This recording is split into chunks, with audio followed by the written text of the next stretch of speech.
Salut à tous, nouvelle vidéo YouTube cette fois-ci. La dernière fois c'était donc sur le top 5 de mes méthodes d'entraînement.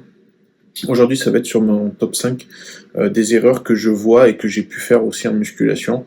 Notamment bah voilà, après 13 ans de musculation, plus de 11 ans de coaching, en tout cas depuis que je suis diplômé.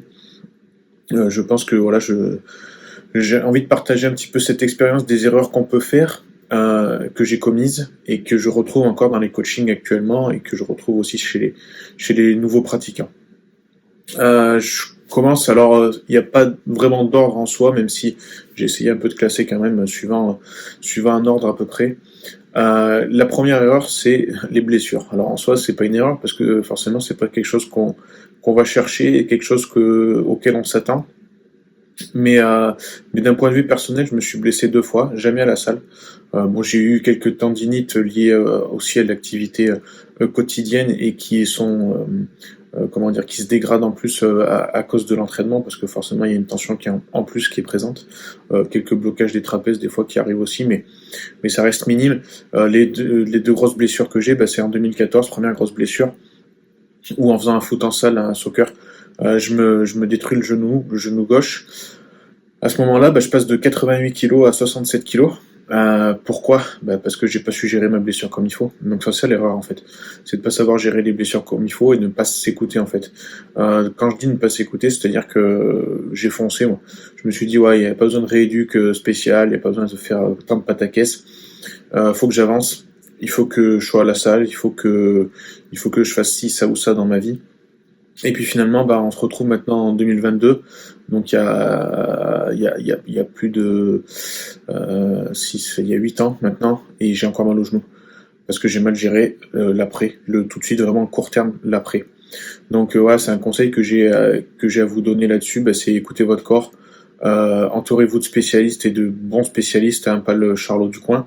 Et ben quand je dis ça aussi, pourquoi le Charlot du coin, c'est peut-être c'est méchant un petit peu de dire ça, ok, mais parce que la deuxième blessure que j'ai eue, c'était en 2019, déchirure du biceps. En fait, je tombe en vélo, fracture du radius et déchirure du biceps.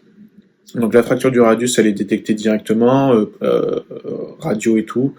Le biceps, au début, pas de rien qui indiquait qu'il était déchiré, même si j'avais bien mal et que je disais au médecin qu'il fallait quand même le checker parce que ça allait pas. Et puis finalement, avec le temps, pareil, j'ai été chez des jeunes kinés parce que je connaissais pas trop l'endroit et tout pour faire ma rééducation du radius, hein, donc le petit os qui est là.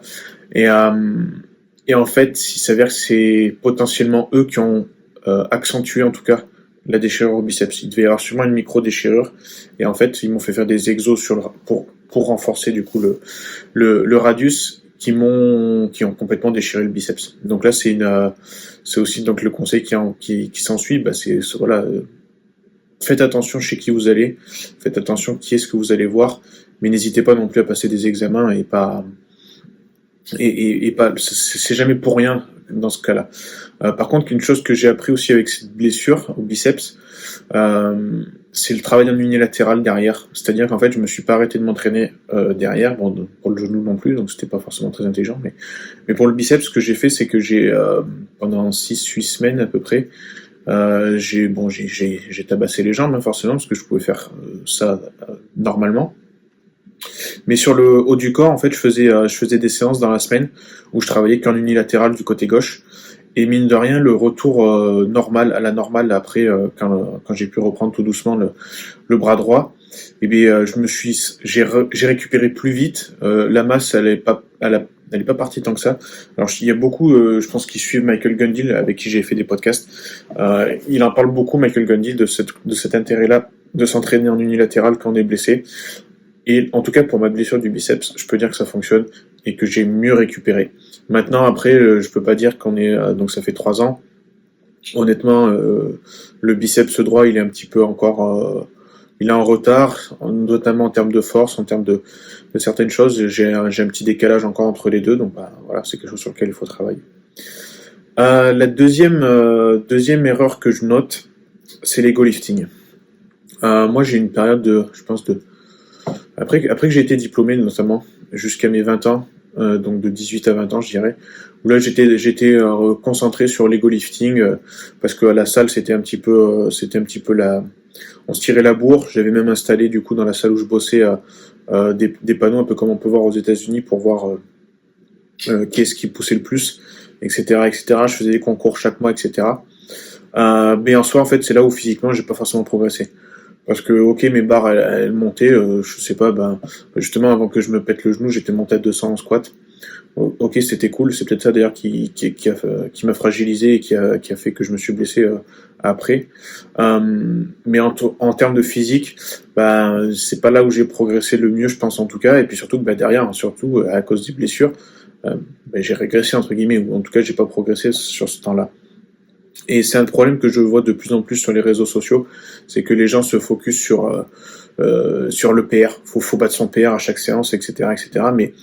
Mais la progression, la progression, la surcharge progressive, elle se fait pas que via la charge. Donc faut arrêter un petit peu de penser comme ça. Il faut essayer de fixer vraiment des objectifs clairs et nets. Si votre objectif c'est de faire du power, ok, mais c'est un autre sport. C'est pas le powerlifting, c'est pas du power building. Ça n'existe pas en soi. C'est soit tu fais du powerlifting, soit tu fais du bodybuilding.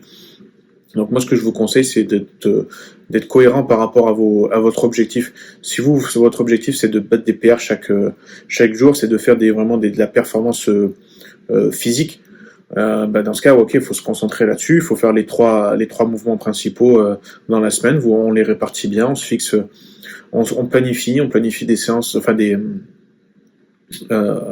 périodes d'excentrique, par exemple, des périodes d'iso, etc., etc. Enfin, comme ferait un sportif, en fait, comme quelqu'un qui se prépare, par exemple, au JO. Voilà, c'est là on est dans un objectif de power, ok.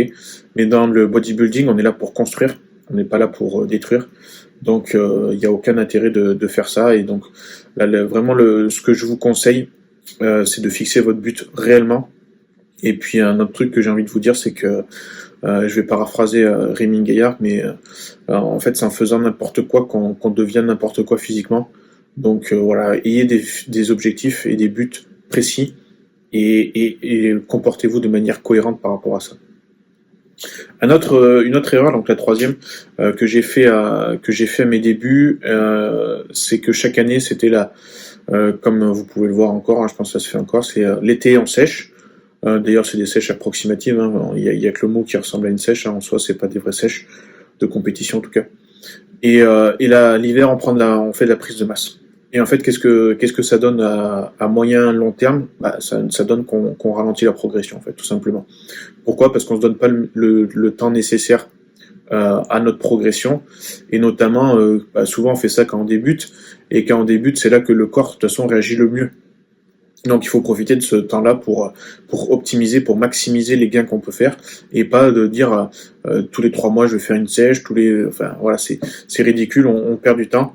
Et puis un autre truc là aussi que j'aimerais quand même que tout le monde soit au courant, c'est que il n'y a pas d'intérêt de sécher quand on n'a pas de muscle, parce qu'il n'y a rien à sécher quand on n'a pas de muscle. Donc faut construire les bases avant de partir sur des choses un peu plus compliquées et de se compliquer aussi la tête. Quatrième erreur, la peur du fat. Alors là, c'est quelque chose que malheureusement je vis encore. Je pourrais vous montrer des photos qui ont été prises au moment où j'ai fait des examens justement pour mes genoux. Donc c'est des examens cliniques, hein, c'est pas des examens où on se prend avec la pince comme je peux faire des fois encore, hein, mais là ça reste approximatif. Là c'était des vrais examens cliniques. J'étais dans les 3% de body fat. Est-ce que c'est ça? Non, pas du tout. Il n'y a aucun intérêt à être là, à part si vous voulez devenir professionnel en bodybuilding, ok. Sinon, il n'y a aucun intérêt. Pourquoi je dis ça? Parce que psychologiquement, vous êtes au ras des pâquerettes. Hormonalement, vous êtes en dessous du ras des pâquerettes. Je vais pas vous faire un dessin. Donc en fait, voilà, c'est juste que c'est très dur quand on est dans ce mood-là, c'est très dur parce qu'après, il faut remonter. Et quand on remonte, ben, on n'a plus envie de voir notre physique se dégrader. Il y a beaucoup de compétiteurs aussi qui le vivent. Alors il y a beaucoup de compétiteurs qu'on peut voir qui, derrière une compétition, développent des troubles du comportement alimentaire et se jettent sur n'importe quoi. Ils font du plus 20 kilos en quelques jours limite. Mais à l'autre extrême, il y a aussi cette peur du fat, cette peur de voir son physique se dégrader. Je pense que Guillaume et Olivier que j'avais suivis lors de leur dernière compétition en bodybuilding, ils pourront en témoigner aussi, que c'est assez compliqué à ce niveau-là de voir le physique se dégrader, et de se dire dans le miroir je suis plus que j'étais, donc ça c'est compliqué. Mais voilà, faut être conscient que quand on veut faire des vrais gains hors saison, et d'ailleurs hors saison, il y a que le mot qui veut dire hors saison, j'aime pas ce terme moi, parce qu'en soi on est toujours en saison.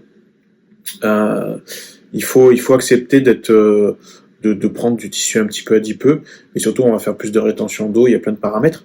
Mais en fait c'est pas négatif, c'est pas néfaste pour le corps, parce que logiquement à ce moment-là, si on traque tous nos paramètres, on se rend compte qu'on arrive à mieux dormir, qu'on récupère mieux de nos salles, de nos séances, pardon.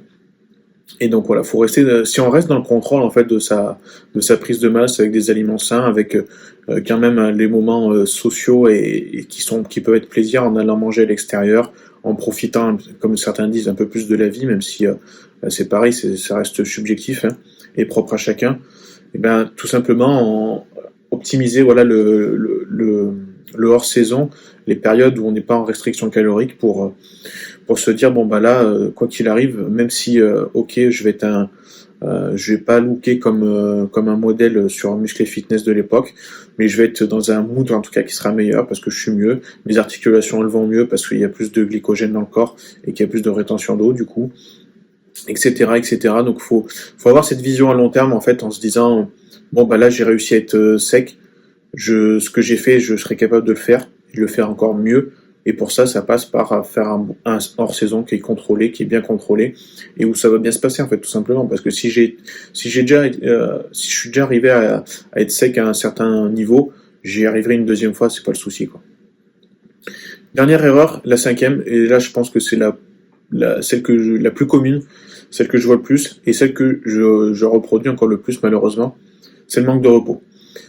J'ai eu une période où je faisais du 7 jours sur 7 parce que je disais ouais machin, ça peut envoyer, de toute façon psychologiquement j'avais envie de m'entraîner, etc. Les natis, de toute façon nous il faut qu'on s'entraîne 7 jours sur 7 parce que faut absolument faut qu'on augmente la fréquence si nous on veut avoir du muscle, etc. Bullshit. Clairement bullshit. Si vous vous entraînez intensément à la salle, là, il y a pas de secret, faut récupérer à un moment donné. Donc voilà, faut comprendre ça. Et puis aussi, il faut être capable de se rendre compte que si vous traquez, vous allez vous en rendre compte que finalement, ouais, je prends pas de repos, mais je progresse pas non plus. Donc c'est qu'il y a un problème. Autre chose, la plupart des gens qui vont regarder cette vidéo, la plupart des gens que je coach, tous les gens que je coach, moi-même, on vit pas du bodybuilding. Donc, on vit pas de l'entraînement du bodybuilding. Donc c'est-à-dire que il faut aussi penser un petit peu socialement et se dire le repos il est bénéfique au niveau de mes séances, il est bénéfique au niveau de mon sommeil, il est bénéfique au niveau hormonal, il est bénéfique aussi au niveau de mon travail, c'est-à-dire que et de ma vie familiale. C'est-à-dire que le jour où je vais pas m'entraîner, ça veut dire que j'ai plus de temps pour faire d'autres tâches. C'est tout bénéf en fait du coup d'avoir des jours de repos. Ça veut dire que mentalement, psychologiquement, physiquement, socialement parlant, c'est un gain de temps, donc il n'y a pas de secret. Et puis autre chose, ce que ça veut dire aussi de pas prendre de repos, c'est que même si le surentraînement pour moi c'est surcoté, à terme on va voir des performances à l'entraînement qui vont diminuer, un sommeil qui va diminuer, un mood qui va diminuer, on prend un petit peu moins de plaisir à l'entraînement par exemple, et en soi les muscles la masse musculaire va diminuer, la masse graisseuse va augmenter, donc il y a tout pour absolument prendre des jours de repos, c'est très important, et voilà ce que je peux dire là-dessus. Donc en résumé, en fait, moi ce que je dirais, c'est qu'il faut trouver son objectif, pourquoi on fait ce sport, qu'est-ce qui nous a amené à faire ce sport, et là à ce moment-là, il faut appliquer un plan à court terme, avec un plan à long terme, avec des échéances à court et moyen terme pour quand même aussi valider les étapes, et puis aussi c'est un boost, mentalement c'est un boost, on a validé cette étape, on peut passer à l'autre, donc ça c'est cool. Autre chose, faut le faire pour soi-même. La musculation, c'est pour soi-même. C'est pas pour plaire à une copine, c'est pas pour parce que les copains vont à Basic Fit qu'on va à Basic Fit, par exemple, mais c'est pour vous. Donc, ça veut dire qu'il faut aussi pour vous, faut s'éduquer, faut savoir s'entourer, et puis faut être cohérent avec nos objectifs pour pouvoir progresser. Un autre truc, c'est se laisser du temps. Le muscle, il arrive pas tout de suite. Il faut pas rusher, ça sert à rien. Rusher, ça veut dire foncer dans le mur. Dans ce sport-là, et même dans la plupart des sports, hein, vous regardez, j'en reviens aux athlètes qui font les JO, ils se préparent pas en 6 mois pour les JO, ils se préparent en 4 ans, voire plus. Donc réfléchissez-y. La nutrition et le repos, ça fait partie de l'entraînement. Il y a l'entraînement, ok, les 2 heures que vous passez à la salle, et quand je dis 2 heures, je suis large, mais la nutrition et le repos, ça fait partie de l'entraînement, tout simplement. Et puis je vous conseille donc de bien vous entourer avec un coach et avec des personnes autour de vous, un environnement qui est bon en fait, qui est sain pour vous, et puis forcément, du coup, ça ira tout seul. Je vous laisse me retrouver sur Instagram pour toutes les demandes de coaching ou toutes même autres questions que vous avez. Il n'y a pas de souci, j'y répondrai avec plaisir. En attendant, je vous laisse faire tout ce qu'il faut faire sur YouTube, liker, commenter, partager, etc., etc. Dites-moi si vous appréciez un petit peu ce genre de vidéo. Je sais qu'elle est un petit peu longue celle-là. Peut-être que je la mettrai en 2 fois ou en 1 fois, mais voilà. Merci à vous en tout cas.